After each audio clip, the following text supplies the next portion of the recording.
Hello, I am Frank Kloucek, State Representative from Scotland, South Dakota. I'm here to talk about Constitutional Amendment M, which is on the ballot this year.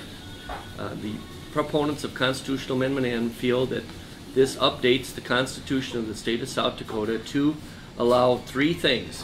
One is the alternative methods of voting in elections. Another is the expanding of contributions a corporation may receive for the debt and stock bonds. And the third one is the establishment of procedures governing the increase of corporate stock or debt.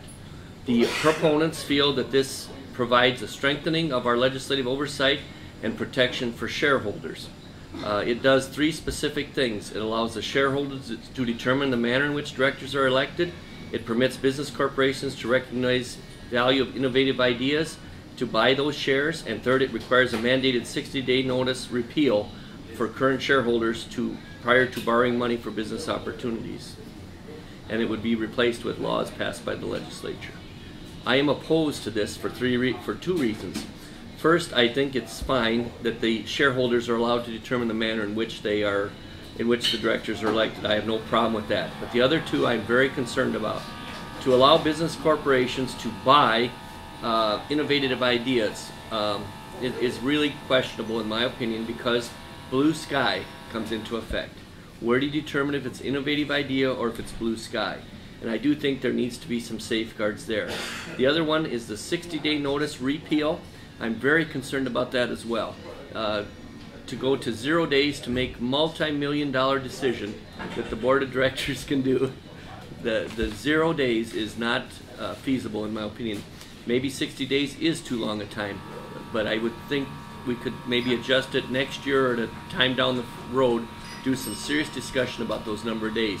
The main reason for that 60-day requirement is because if somebody comes in with the high pressure tactics, they say you've got to know right now whether you're going to buy or sell this stock. That is wrong. And those are the two reasons that I'm primarily opposed to that. Number one, I do think that the 60-day notice is maybe too long a time, but zero notice is not tolerable. I do think that's not a fair issue for the investors or the owners of the company.